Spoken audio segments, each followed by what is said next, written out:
Hai teman-teman, nama aku Dan Kampret. kali ini kita bakal membahas satu film berjudul Selfless. Nah, pernah nggak sih kalian menghayal saat kalian tua kalian ingin memindahkan pikiran kalian ke tubuh yang lain dan tetap melanjutkan hidup? Nah, itulah yang diceritakan di film ini yang berjudul Selfless, atau dalam bahasa Indonesianya itu Diriku atau Bukan.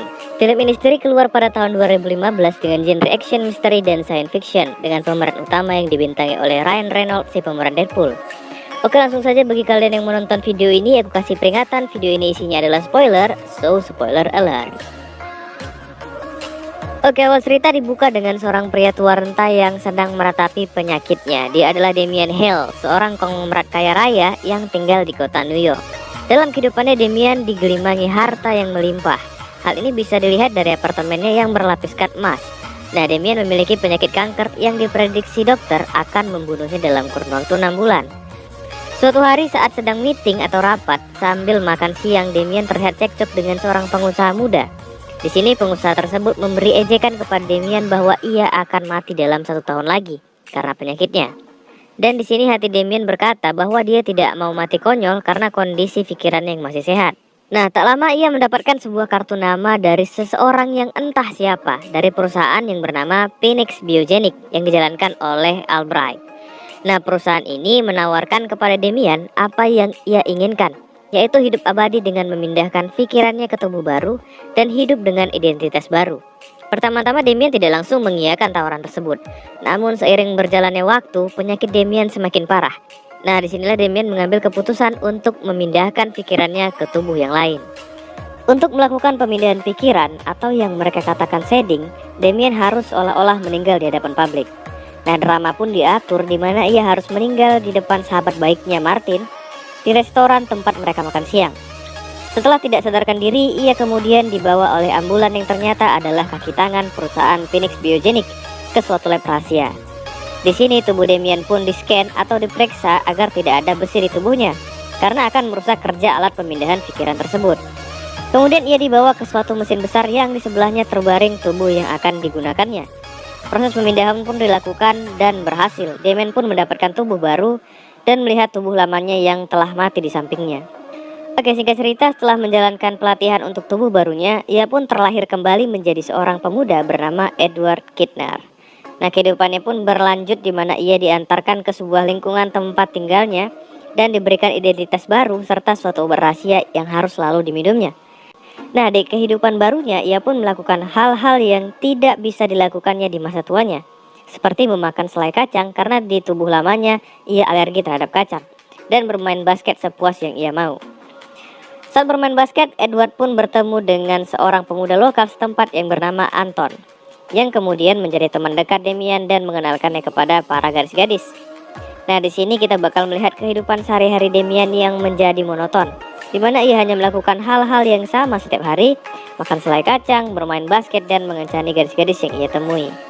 Namun suatu hari karena terlalu sibuk mengencani gadis yang ia temui, Edward melewatkan waktunya untuk meminum obat yang diberikan Albright kepadanya. Dan disinilah ceritanya dimulai. Karena lupa meminum obatnya, Edward pun mengalami halusinasi parah di mana ia melihat tempat penyimpanan air berbentuk labu, seorang perempuan dan anak si perempuan itu. Edward pun melaporkannya kepada Albright apa yang dilihatnya dalam halusinasinya, yang kemudian mengakibatkan Edward harus dipindahkan dari tempat tinggalnya. Merasa ada yang janggal, Edward pun mencari tahu apa yang dilihatnya di internet. Dan benar saja, ia menemukan bahwa tempat itu nyata dan benar-benar ada. Ia pun tak tinggal diam.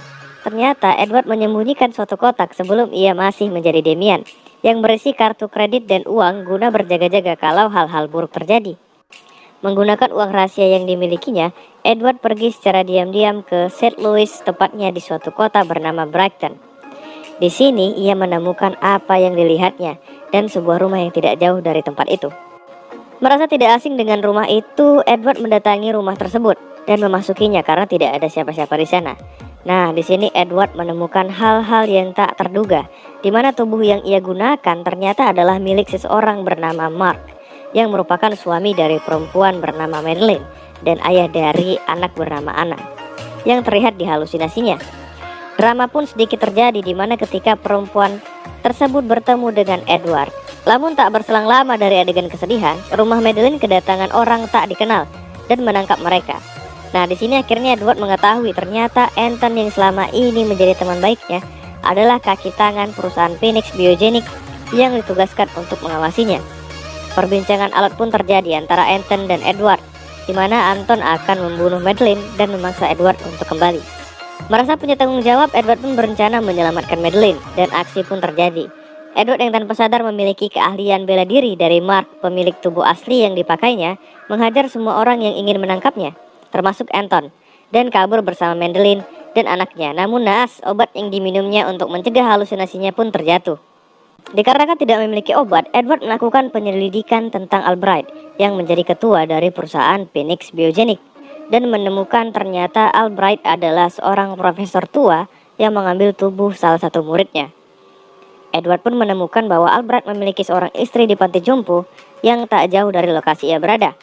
Tanpa menunda keesokan harinya, Edward langsung mendatangi istri Albright dengan harapan dapat menjebaknya dan memberinya obat, namun rencananya tak berjalan lancar. Ternyata Edward sudah ditunggu oleh anak buah Albright dan perkelahian pun terjadi. Namun Edward berhasil selamat karena bantuan dari Madeline. Nah, di sini Edward kembali dikejutkan. Ternyata Anton yang dikalahkannya dihidupkan kembali ke dalam tubuh yang berbeda. Edward pun mengambil obat dari Anton dan kabur bersama Madeline dan putrinya. Oke, kembali ke hubungan Edward dan Madeline, di mana Madeline tak yakin bahwa seseorang yang dihadapannya adalah benar-benar suaminya. Nah, di sini drama kembali terjadi, di mana Madeline menanyakan kepada Edward siapa sebenarnya dirinya, dan semuanya pun terbongkar. Di mana laki-laki yang dihadapannya bukanlah suaminya, melainkan adalah Edward alias Damian yang mengambil tubuh suaminya Mark. Nah, pertengkaran pun terjadi di antara mereka, namun berhasil ditenangkan oleh Edward. Nah, kembali ke cerita, Edward beserta Madeline dan anaknya kemudian mencari perlindungan ke rumah teman lamanya, Martin, di sebuah peternakan yang jauh dari perkotaan. Nah, di sini Edward meyakinkan Martin bahwa dirinya adalah Damian, namun dalam tubuh yang berbeda. Martin yang percaya akhirnya memberikan tempat perlindungan kepada mereka, namun kedamaian tidak berlangsung lama. Di rumah itu, Edward menemukan seorang anak yang bernama Tommy, yang merupakan anak temannya yang meninggal 2 tahun yang lalu. Di sini Edward pun mengetahui bahwa Martin juga melakukan pemindahan pikiran anaknya ke tubuh yang lain. Perdebatan pun terjadi antara Edward dan Martin, di mana sebenarnya orang-orang suruhan Phoenix Biogenics akan datang menangkap mereka di rumah Martin. Merasa bersalah, Martin pun membantu Edward untuk melarikan diri, namun terlambat. Madeline dan anaknya berhasil ditangkap oleh mereka. Edward yang selamat dengan bantuan Martin akhirnya dapat menemukan lab rahasia Phoenix Biogenics dan berharap bisa menyelamatkan Madeline dan anaknya di sana. Namun sialnya ia malah ditangkap dan tubuhnya digunakan untuk tubuh baru yang digunakan oleh Anton. Tak pasrah dengan keadaan, Edward memasukkan peluru ke dalam mulutnya guna merusak mesin tersebut saat proses pemindahan terjadi. Dan ternyata benar, pemindahan tak berlangsung sukses. Edward tetaplah Edward, tidak menjadi Anton. Agak membingungkan memang. Hal ini karena ada besi yang merusak prosesnya.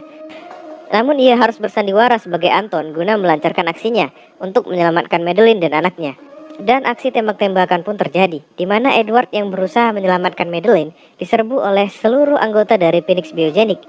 Adegan penyelamatan pun berakhir dengan Madeline yang dapat diselamatkan oleh Edward, dan kematian dari Dr. Albright yang dibunuh oleh Edward juga. Pada akhir film, Edward merelakan pikirannya menghilang dengan cara tidak meminum obatnya dan membiarkan Mark, pemilik asli tubuh tersebut, kembali mengambil alih. Dan film ditutup dengan Mark bertemu dengan Madeline dan hidup bahagia di sebuah pulau pribadi peninggalan dari Damian. Dan cerita pun berakhir. Oke, waktunya sedikit review pribadi dari aku. Film ini memiliki cerita yang kompleks tapi dengan konsep yang matang. Jadi ceritanya tidak terkesan mengada-ngada.